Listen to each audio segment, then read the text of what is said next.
The early morning rush at Cooper's Diner had finally slowed down. The last of the breakfast crowd had paid their bills and headed off to work, leaving behind the lingering scent of coffee and bacon. Lily Harris wiped down the counter with practiced movements, humming softly to herself as she worked. At 28, she had been a waitress at the small roadside diner for nearly 3 years now, and though the pay wasn't great, she genuinely loved her job. "Can I get you anything else, Mr. Peterson?" Lily asked, smiling at the elderly man who came in every Thursday morning for the senior special. "No, thank you, dear. Just the check when you have a minute." He folded his newspaper and returned her smile. "You always brighten my day." These small connections were what made the job worthwhile for Lily. She knew most of the regulars by name, remembered their usual orders, and took pride in making everyone feel welcome. Cooper's Diner wasn't fancy, just a modest establishment off Highway 16 with faded red booths and a black and white checkered floor that had seen better days. But to the local community, it was a gathering spot, a place where people felt at home. The bell above the door jingled, and Lily glanced up from the coffee pot she was refilling. Her boss, Robert Cooper, strode in wearing his usual stern expression.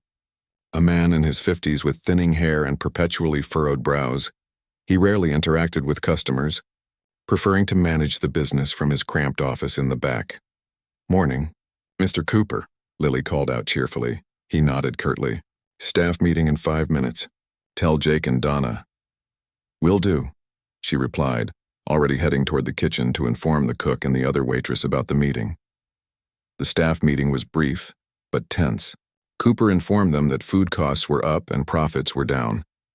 "I'm not running a charity here," he emphasized, tapping his finger against a spreadsheet. "Portion sizes need to be exact. No extras, no freebies, no exceptions. And make sure everyone pays. I've noticed some tabs being forgotten." His gaze lingered on Lily for a moment. She had occasionally allowed elderly customers to round down their bills or had thrown in a free refill for harried mothers with fussy children. Small kindnesses that she didn't think anyone had noticed. "Times are tough," Cooper continued. "Any questions?" No one spoke up. They all needed their jobs too much to risk his displeasure. The day passed in a steady rhythm of taking orders, delivering food, and clearing tables. By late afternoon, dark clouds had gathered outside, and rain began to patter against the windows. The diner was nearly empty when the front door opened, bringing in a gust of chilly air and a man who looked like he had weathered more than just the current storm. He was in his 60s, with a gray beard and weathered skin. His clothes were worn but clean, and he wore a faded military cap that had seen many years of use. He hesitated at the entrance, water dripping from his jacket onto the floor.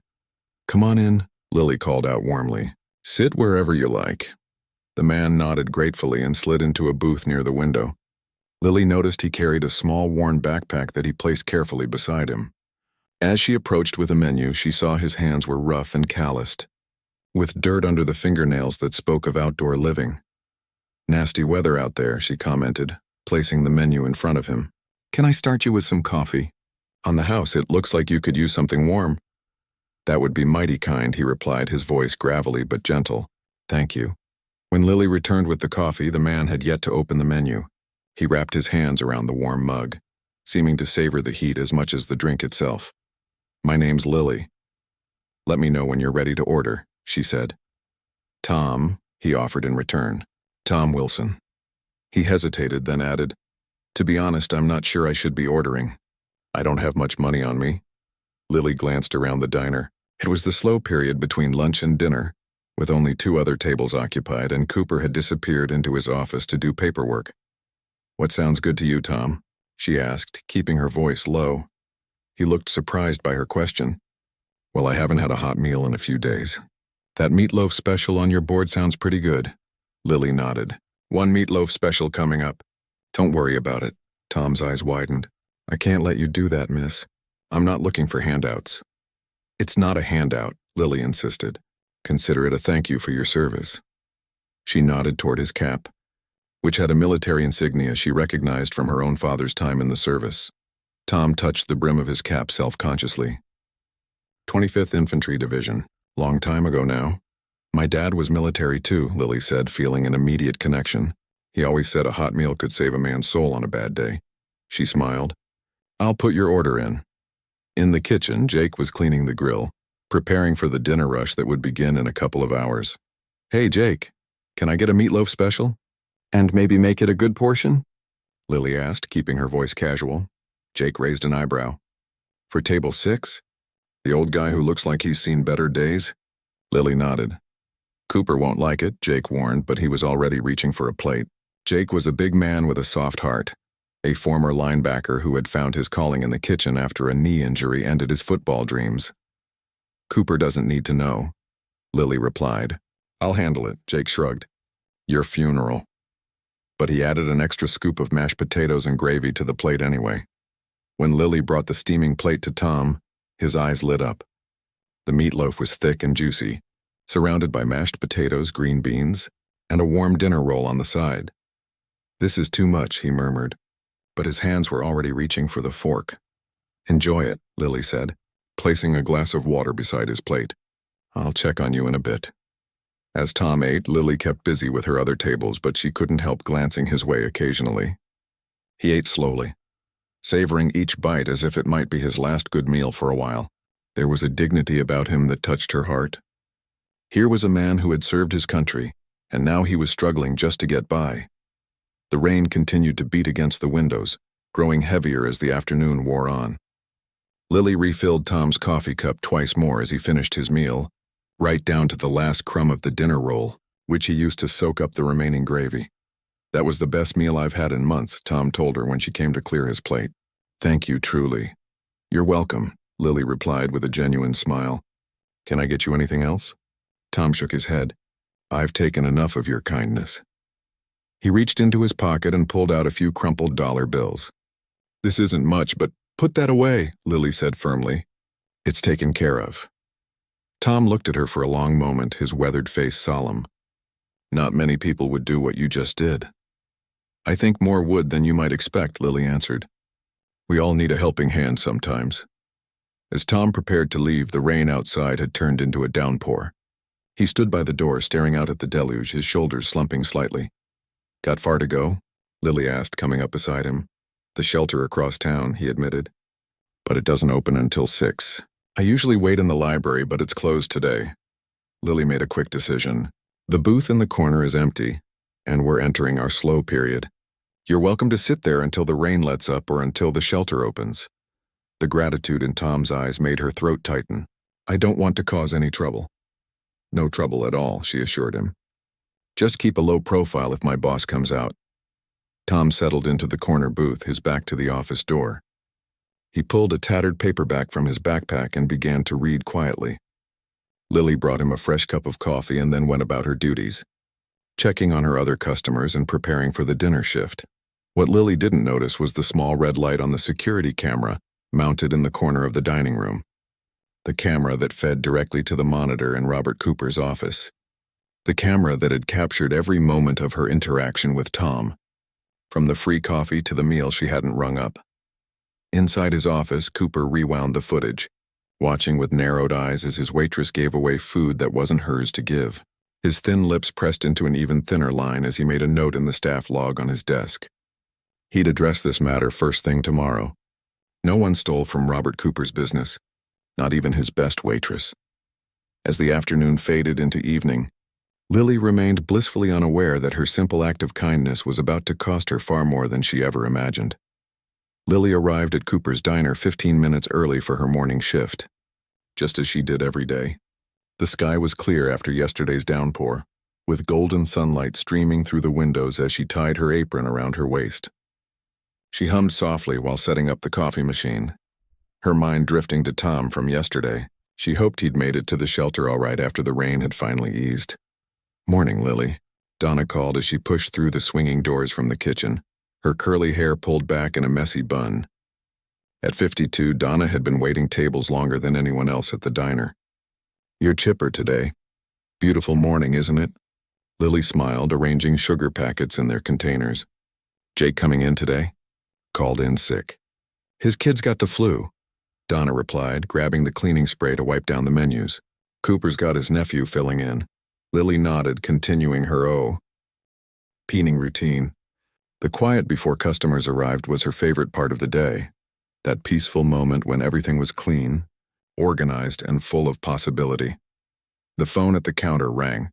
Breaking the silence, "Cooper's Diner, how can I help you?" Lily answered cheerfully. "Lily, come to my office now." Robert Cooper's voice was cold and clipped before the line went dead. Lily frowned, replacing the receiver. "Cooper wants to see me in his office." Donna raised an eyebrow. "What did you do? Smile too much at the customers?" Her joke fell flat as Lily's stomach tightened with sudden anxiety. "No idea," Lily replied, untying her apron. "Can you finish setting up the coffee station?" "Sure thing, honey. Good luck with the dragon." Lily made her way through the kitchen to the small hallway that led to Cooper's office. She knocked lightly on the door. "Come in." His voice sounded even more irritated than usual. Cooper sat behind his cluttered desk, staring at a computer monitor. He didn't look up when she entered, just pointed to the chair across from him. "Sit down." Lily perched on the edge of the hard plastic chair, her hands folded in her lap. The office was cramped and stuffy, with filing cabinets lining one wall and a large calendar on another, each day marked with staff schedules and delivery dates. "Do you know why I called you in here?" Cooper finally looked at her, his expression unreadable. "No, sir, I don't." Cooper swiveled his monitor around so she could see it. On the screen was a paused security video showing the dining area from yesterday. He clicked play, and Lily watched herself serving Tom, bringing him food, refusing his money. Her heart sank. She hadn't realized the cameras could pick up so much detail. Cooper stopped the video. "Care to explain?" Lily took a deep breath. "He was a veteran, Mr. Cooper. It was pouring rain and he hadn't eaten a proper meal in days." "I don't care if he was the president," Cooper interrupted, his voice rising. "You gave away food, my food, without permission. That's theft, plain and simple." "I wasn't trying to steal," Lily protested. "I was just trying to help someone in need. It was one meal. One meal today, another tomorrow." Cooper's face had reddened. "Do you know what our profit margins are in this business?" "Razor thin. Every penny counts." "I understand that, but no, I don't think you do understand." Cooper leaned forward, his hands flat on the desk. "This isn't the first time either. I've been watching. The extra slice of pie for Mrs. Henderson last week. The free refills you don't charge for. It all adds up." Lily felt her cheeks grow hot. "Those are loyal customers who've been coming here for years. This isn't about loyalty. It's about rules." Cooper tapped his finger on the desk with each word. "My diner, my rules. And rule number 1 is nothing goes out without being paid for." "So what happens now?" Lily asked quietly, already guessing the answer. Cooper leaned back in his chair. "I can't have employees who think they can give away food whenever they feel like it." "You're fired." The words hit Lily like a physical blow. "Fired? Just like that?" "Just like that." Cooper pulled a small envelope from his desk drawer and slid it across to her. "Your final pay, including today. I'll need your apron and name tag before you leave." Lily stared at the envelope, her mind racing. The diner job wasn't just her livelihood. It was her community, her daily routine, her connection to dozens of regular customers who had become like family. "Can't we work something out?" she asked, hating how her voice shook. "I could pay for the meal myself. I could work extra shifts." Decisions made. Cooper turned back to his computer, dismissing her. "Clean out your locker and be gone in 15 minutes. Lily stood up slowly, the envelope clutched in her hand. "Those security cameras," she said quietly. "They're new, aren't they? You never told us you were watching us like that." Cooper looked up, his expression hard. "I don't need to tell my employees when I'm protecting my business. Now if you're done, I have work to do." Lily walked out without another word. In the employee break room, she opened her small locker and began removing her few personal items: a spare sweater, a hairbrush, a framed photo of her parents. The reality of what had just happened was starting to sink in. "What's going on?" Donna asked from the doorway, concern etched on her face. "I've been fired," Lily said, her voice hollow as she placed her items in a paper bag, "for giving a free meal to that veteran yesterday." "He fired you? For that?" Donna's voice rose in disbelief. "That's ridiculous. We've all done similar things over the years. Apparently he's been watching us on the new security cameras, keeping track of every little thing." Lily untied her apron and folded it carefully, laying her name tag on top. 3 years at Cooper's Diner reduced to these small items. "This isn't right," Donna insisted, her hands on her hips. "Let me talk to him." He can't just... Don't, Lily interrupted, touching her friend's arm. I don't want you risking your job too. You need this place more than I do. Donna's eyes filled with tears. What will you do? Lily tried to smile, though it felt more like a grimace. I'll figure something out. I always do. The front bell jingled, signaling the arrival of the first customers of the day. Donna hesitated, torn between her friend and her duty. Go, Lily urged. They need you out there. With a quick, fierce hug, Donna hurried back to the dining room, wiping her eyes as she went. Lily slumped onto the bench, staring at her empty locker. Her mind whirled with practical concerns. Rent was due next week, her car needed an oil change, and her small savings wouldn't last long. But beneath the practical worries was a deeper hurt. She'd poured her heart into this job, had treated customers with genuine care and respect, and now, for one act of kindness, she was being thrown away. Taking a deep breath, Lily gathered her things and stood up. She wouldn't give Cooper the satisfaction of seeing her break down. Head high, she walked through the kitchen, avoiding the curious eyes of the staff who had heard snippets of what happened.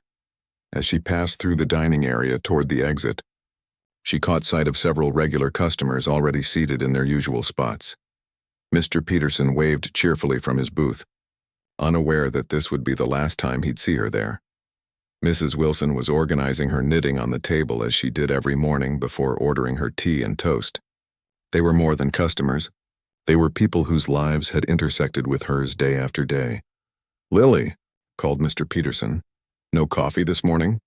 I'm sorry, she managed to say. Donna will take care of you today. Before he could ask questions, she pushed through the front door into the bright morning sunshine that now seemed to mock her dark mood. Standing in the parking lot, Lily suddenly felt lost. She always arrived by bus and didn't need to leave for hours. Her whole day had been mapped out until now.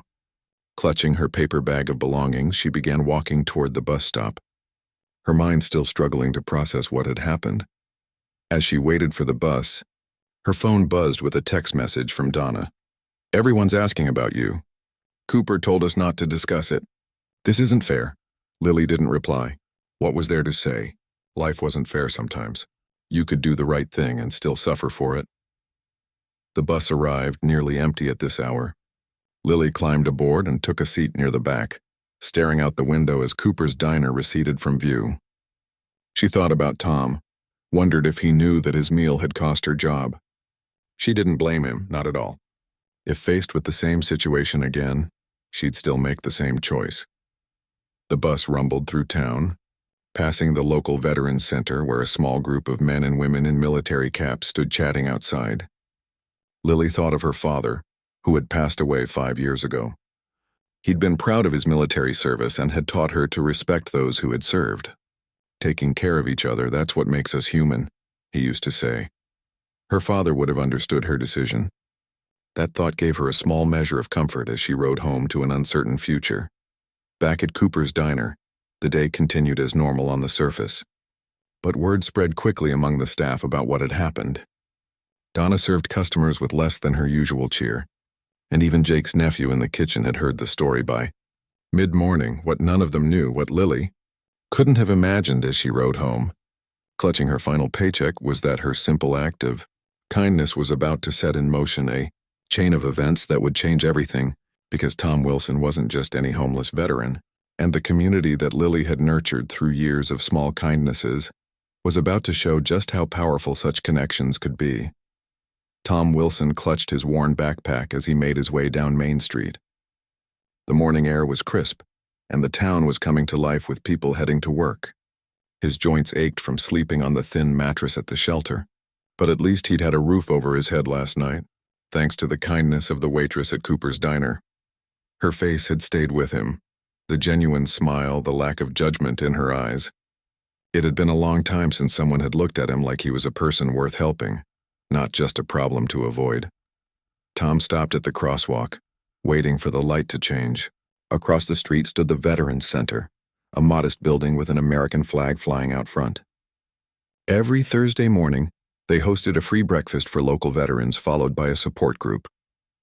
Tom had avoided going for months, ashamed of how far he had fallen.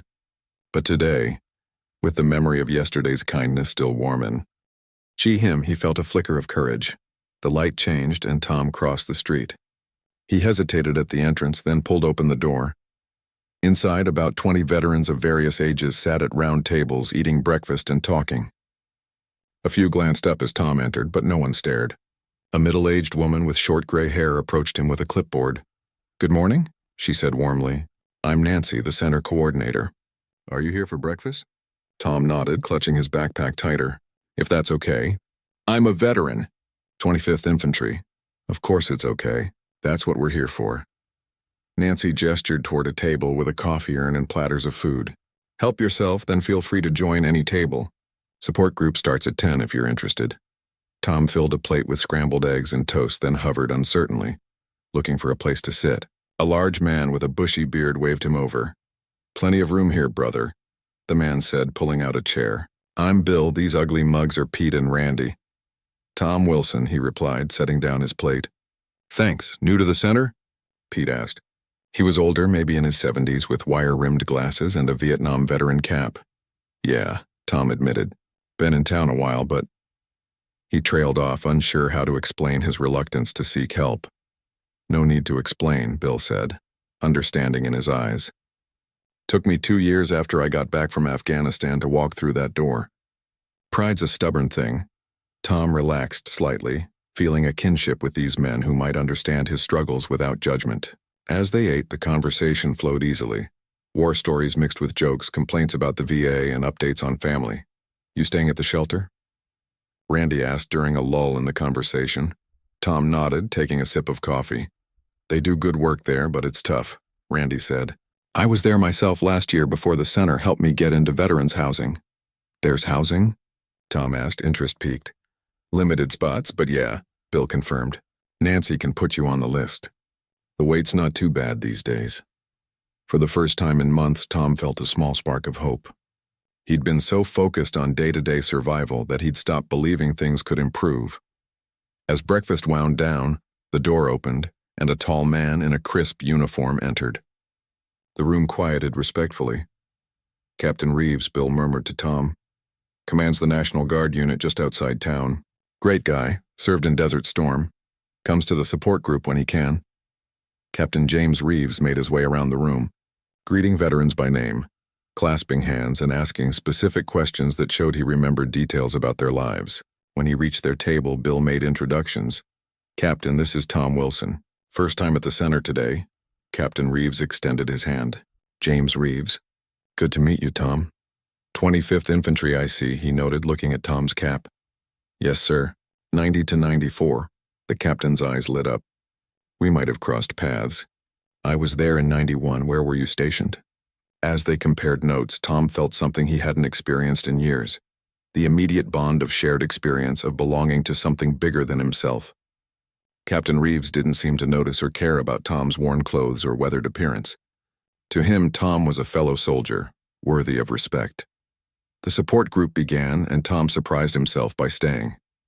The veterans sat in a circle, sharing struggles and victories, offering advice and encouragement without platitudes. When it was his turn, Tom spoke hesitantly about his difficulties finding work with his bad knee and the spiral that had led to homelessness. "And yesterday," he found himself saying, "something happened that reminded me there are still good people out there." He told them about Lily at the diner, how she'd fed him and given him shelter from the rain, expecting nothing in return. "Which diner was this?" Captain Reeves asked when Tom finished.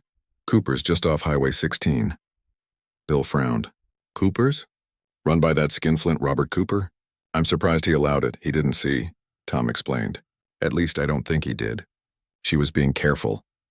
The group moved on to other topics, but Tom noticed Captain Reeves making a note in a small notebook.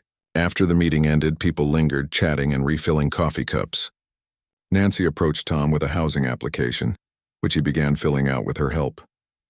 Captain Reeves stopped by as Tom was completing the paperwork. "Tom, I was wondering if you'd like to join me for lunch. I'd like to hear more about your time with the 25th. Tom was taken aback by the invitation. "I'd be honored, sir, but I don't have money for restaurants these days." "My treat," the captain insisted. "Consider it payback for a story I want to hear about Sergeant Martinez that I bet you know." Tom laughed, surprised by the captain's reference to a legendary sergeant they'd both known. "That story's worth a burger, at least." As they walked to the captain's car, Tom felt a strange lightness. For the first time in a long while, someone was treating him as a peer, not a charity case. The captain drove them to a small burger joint on the other side of town, away from Cooper's diner. Over lunch, they swapped war stories and shared memories of mutual acquaintances. Tom gradually relaxed, the years of hardship momentarily forgotten as he reconnected with his former identity as a soldier. "Tom," the captain said eventually, setting down his burger, "I have to ask. Would it be okay if I looked into what happened at Cooper's diner yesterday? The way you described that waitress's kindness and knowing Cooper's reputation, I'm concerned there might have been repercussions for her." Tom hadn't considered this possibility. "You think she might have gotten in trouble?" "It's possible. Cooper's known for running a tight ship, emphasis on tight." The captain's expression was grim. A friend's daughter worked there last summer. Said he watched every penny like it was his last. Guilt washed over Tom. "I never meant to cause problems for her. She was just being decent." "That's exactly why I want to check," Captain Reeves assured him. "Decency should be rewarded, not punished." "Do you remember her name?" "Lily," Tom said. "She didn't give a last name." The captain nodded, making another note in his book. "I know some folks who eat there regularly. I'll make a few calls just to make sure everything's okay." After lunch, the captain dropped Tom back at the Veterans Center, where Nancy had arranged for him to meet with a job counselor. As they shook hands goodbye, the captain gave Tom his card. "Call me anytime," he said, "and come to the center's cookout on Saturday. Lot of good people you should meet." Tom pocketed the card, a tangible link to his new connection. "I'll be there. And Captain, thank you for lunch, but even more for treating me like a person. It's been a while since I felt like one." The captain's expression softened. "You never stopped being one, Tom. Sometimes the world just needs a reminder." As Captain Reeves drove away, Tom entered the center with a straighter back and higher spirits than he'd had in months. He didn't know what would come of the captain's inquiries about the diner, but the fact that someone cared enough to make them meant everything. Back in his office at the National Guard base, Captain Reeves made several phone calls. The first was to his wife, who worked at the local bank. "Honey, do you know anyone who works at Cooper's diner? I'm trying to track down a waitress named Lily." His next call was to Bill from the Veterans Group, who knew seemingly everyone in town. "Bill, it's James, that story Tom told today about the waitress at Cooper's. Can you ask around, see if anything happened after? I've got a bad feeling about it." His final call was to his administrative assistant. "Cancel my meetings tomorrow morning. Something's come up that needs my attention." By late afternoon, the calls started coming back. Bill was the first to report in, his voice tight with anger. "Just talked to my cousin who delivers their bread. The waitress, Lily Bennett, was fired this morning. Cooper caught her giving away food on the security cameras." Captain Reeves thanked him and hung up. His jaw clenched. He sat at his desk for a long moment thinking. Then he picked up the phone again and dialed a number from memory. "Mike, it's James Reeves. Remember that favor you owe me? I'm calling it in. How many of your guys can you rally by tomorrow morning?" Robert Cooper arrived at his diner earlier than usual the next morning. He wanted to check the breakfast preparations before the morning rush and make sure the new waitress he'd called in to replace Lily was being properly trained by Donna. The parking lot was empty except for his car and Donna's old Buick. Exactly what he expected at 5:30 a.m. He unlocked the front door and flipped on the lights, already mentally reviewing the day's delivery schedule. The quiet efficiency of his morning routine was a point of pride. Cooper's diner ran like clockwork because he made sure it did. In the kitchen, Donna was already showing the new waitress, a college student named Beth, how to set up the coffee station. "Morning," Cooper said briskly. "Everything on schedule?" "Yes, sir," Donna replied, her tone noticeably cooler than usual. "Beth's catching on quick." Cooper nodded, ignoring the chill in Donna's manner. He knew the staff was upset about Lily's dismissal. He'd overheard their whispers yesterday, but they'd get over it. Business was business, and he couldn't afford to run a charity. He retreated to his office to review the previous day's receipts. Profits had been slightly down, which he attributed to the rainy weather. Today would be better. It always bounced back. At precisely 6 a.m., Donna flipped the sign on the door to open, and Cooper settled in for what he expected to be a typical Thursday. The first hint that today would be anything but typical came at 6:45 a.m. Cooper was refilling salt shakers when he heard the rumble of multiple vehicles pulling into the parking lot. Glancing up, he was surprised to see 3 large SUVs and several pickup trucks arriving at once. Not the usual early morning clientele. Busy morning? Beth commented nervously, watching as the door opened and a group of 8 men and women entered. All were wearing military caps or jackets identifying them as veterans. "Good morning," one of the men called cheerfully. "Table for 8, please." Beth looked overwhelmed, but Donna stepped in smoothly. "Right this way," she said, leading them to the largest booth and pulling up extra chairs. Cooper frowned. Large groups were good for business but chaotic for service. Still, he couldn't complain about customers. Before Donna had finished taking their drink orders, the bell above the door jingled again. Another group entered, this time men and women in National Guard uniforms. There were at least a dozen of them. "Table for 12, their leader said with a smile. "If you can fit us." Cooper stepped forward, pasting on a welcoming expression. "We'll push some tables together for you folks. Welcome to Cooper's." As he helped Beth arrange tables, Cooper noticed more vehicles pulling into the lot. His parking area, normally half empty at this hour, was rapidly filling with cars, trucks, and even a few motorcycles with veteran license plates. By 7:15 a.m., every table in the diner was occupied, primarily by people in military uniforms or wearing veteran insignia. The kitchen was backed up with orders and the coffee pots were running continuously. Cooper had never seen the place so busy, certainly not on a weekday morning. "What's going on?" he asked Donna as they passed in the service area. "Is there some kind of military event in town I didn't hear about?" Donna shrugged, but Cooper caught the hint of a smile on her face. "No idea. Just a busy morning, I guess." Cooper was suspicious but too preoccupied to investigate further. He jumped in to help with orders, something he rarely did. Every time the door opened, more uniformed customers entered. When all the tables filled, the newcomers simply stood along the walls waiting patiently for a spot to open up.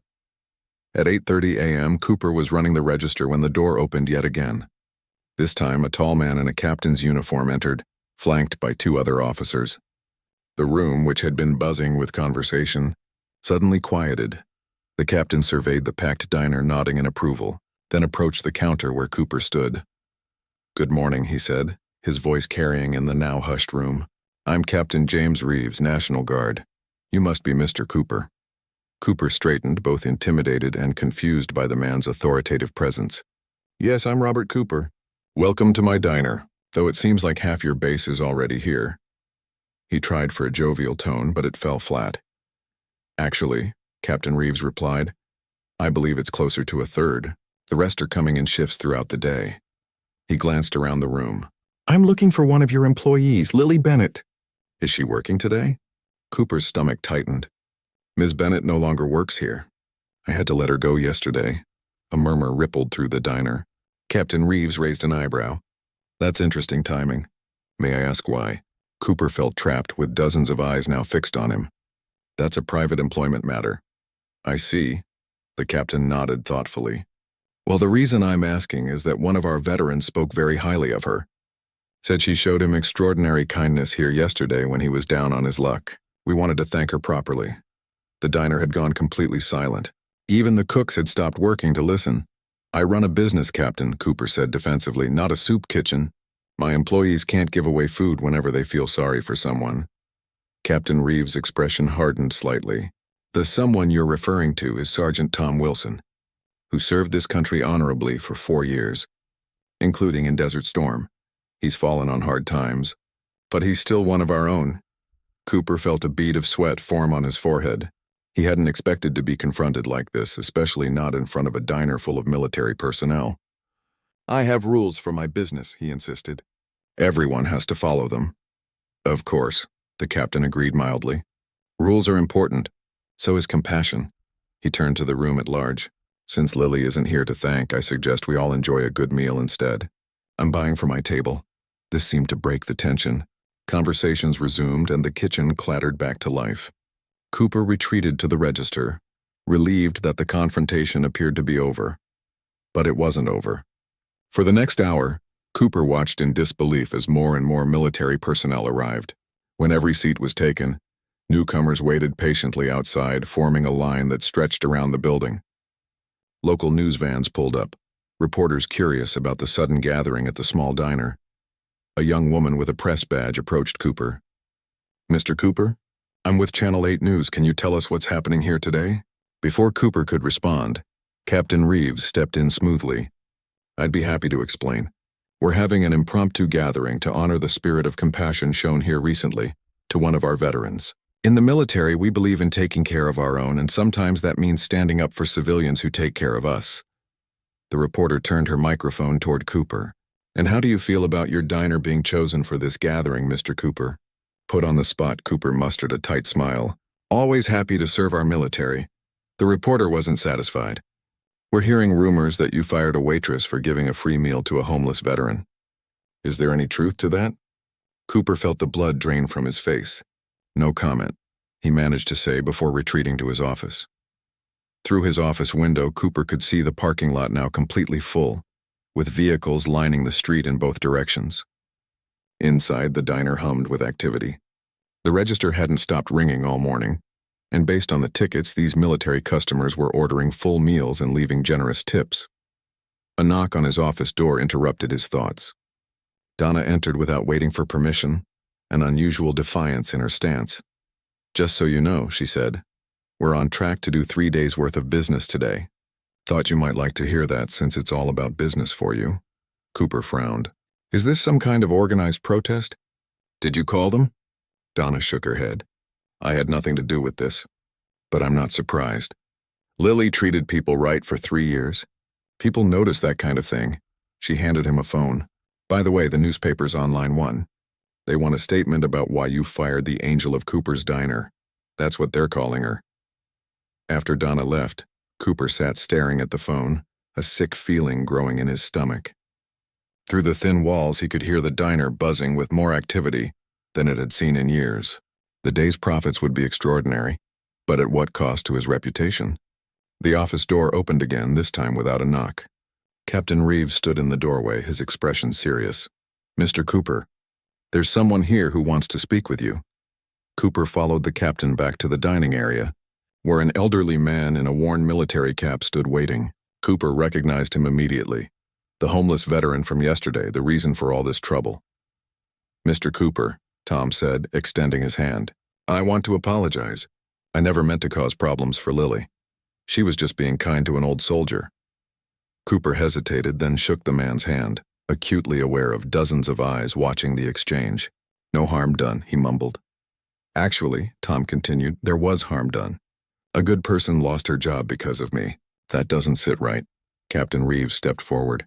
"We've been talking, Mr. Cooper. Our military community values looking out for each other. What happened here yesterday, Lily helping Tom, that's exactly the kind of community spirit we believe in. And we support our own." Cooper looked around the packed diner, at the line still stretching outside, at the news vans in the parking lot. He suddenly understood the message being sent. This wasn't just about one free meal or one fired waitress. This was about values, about what kind of business he wanted to run, and what kind of relationship he wanted with the community. For the first time that day, Robert Cooper began to reconsider his decision. Lily Bennett sat at her small kitchen table, scrolling through job listings on her laptop.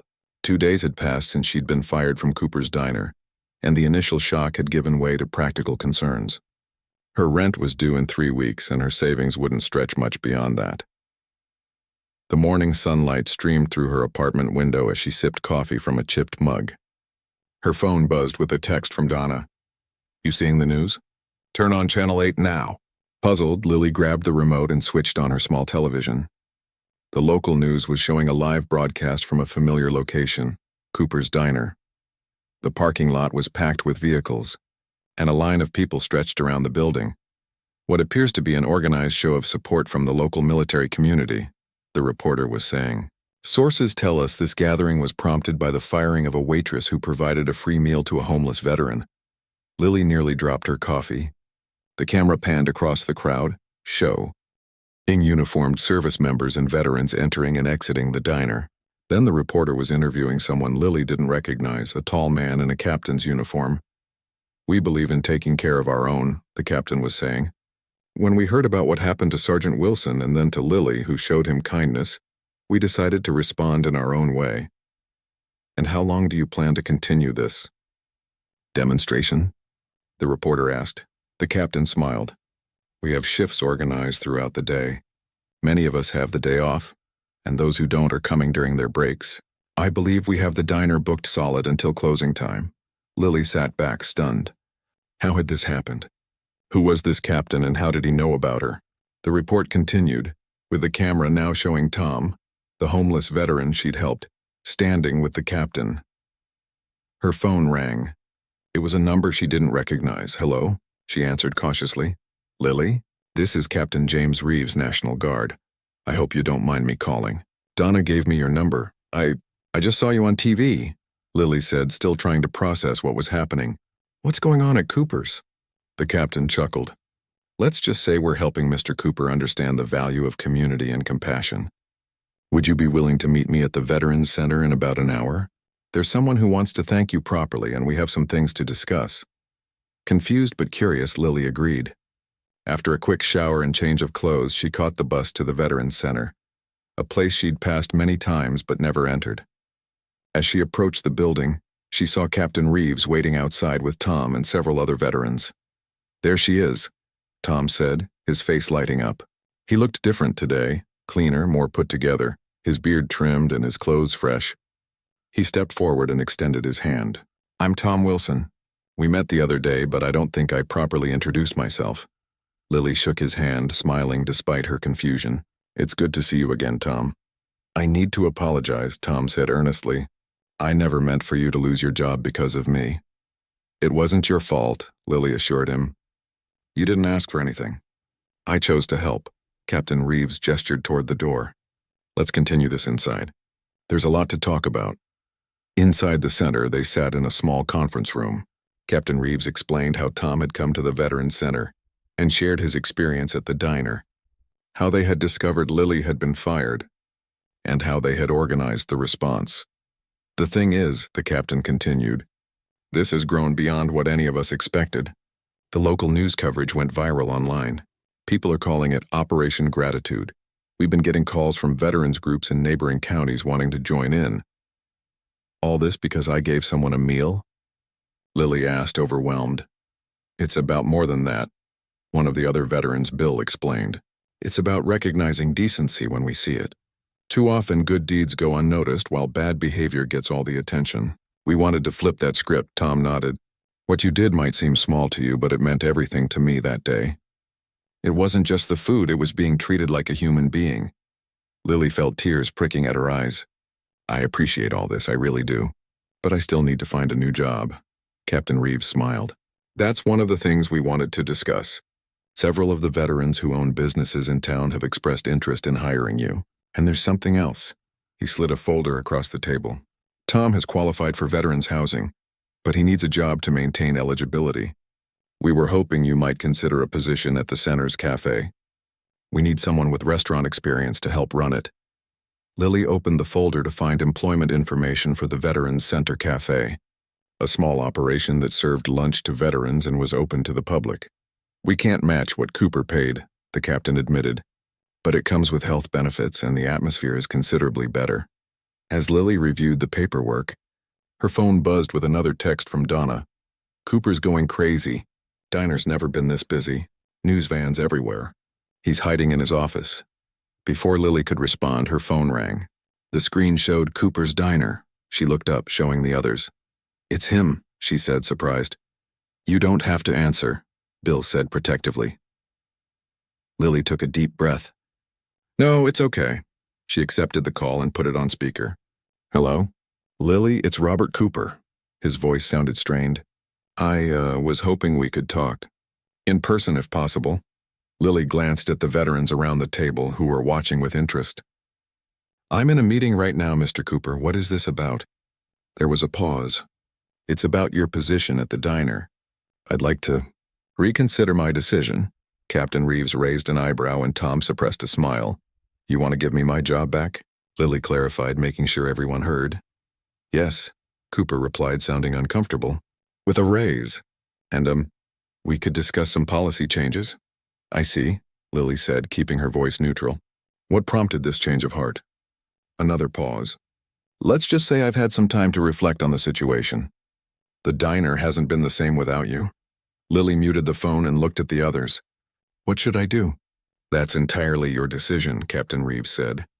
The cafe position is yours if you want it regardless. Lily thought for a moment, then unmuted the phone. Mr. Cooper, I appreciate the offer, but I need some time to think about it. I have another opportunity I'm considering. Oh. Cooper sounded surprised. Well, the offer stands. Please let me know soon. After ending the call, Lily sat back, processing this unexpected turn of events. I never thought he'd ask me to come back. The power of community, Bill said with a satisfied nod. Nothing changes a mind faster than seeing 200 customers show up in support of someone you wronged. The meeting continued, with the veterans sharing stories about their own experiences with kindness and community. Lily learned that Tom had been a respected sergeant before a battlefield injury had led to a medical discharge, followed by struggles with pain management and eventually homelessness. By the time they finished talking, Lily had decided to accept the position at the Veterans Center Cafe. The work aligned better with her values, and the idea of helping veterans like Tom felt meaningful in a way that serving truckers and tourists at Cooper's never had. As they were leaving, Captain Reeves received a phone call. His expression turned serious as he listened, then he looked at Lily. It's Cooper again. He wants to talk to all of us. Says he has a proposal. 30 minutes later, they were seated in Cooper's office. The diner was still packed with customers spilling onto the sidewalk. Cooper looked tired but determined. I've been doing some thinking, he began, looking at Lily and then at Captain Reeves. This situation has shown me that maybe I've been running this place too, rigidly. Tom shifted uncomfortably in his chair. Mr. Cooper, I never meant to cause trouble. You didn't, Cooper admitted. You just revealed a problem that was already there. He turned to Lily. I still want you to come back, but I understand if you've moved on. Either way, I want to make things right. He slid a folder across the desk. Inside was a proposal for a new program at Cooper's Diner. Pay It Forward meals. Customers could purchase extra meals that would be held in reserve for veterans or others in need. The diner would match every 5th meal purchased.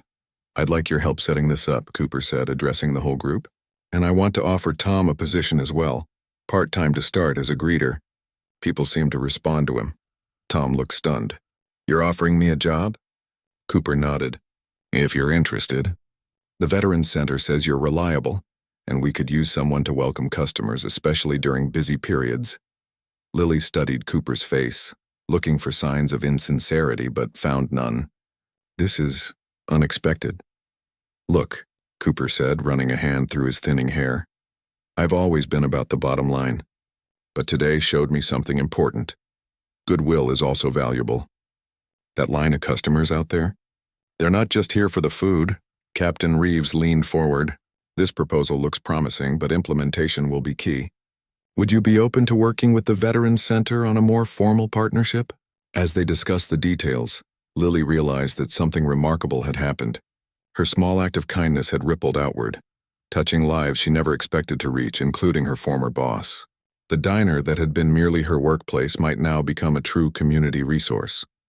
6 months later, Cooper's Diner looked much the same from the outside, but inside, everything had changed. A new sign hung by the register. No one who has served our country goes hungry here. The Pay It Forward board listed dozens of prepaid meals available to those in need. Lily had ultimately decided to split her time between the Veterans Center Cafe and Cooper's Diner, where she now served as assistant manager. Tom, now living in veterans housing and taking classes at the community college, worked 3 days a week as the diner's official greeter, his friendly smile welcoming every customer. And every Thursday morning, like clockwork, the diner hosted Veterans Breakfast, where former service members gathered to share stories, resources, and friendship, a tradition that had begun with one free meal and a simple act of compassion.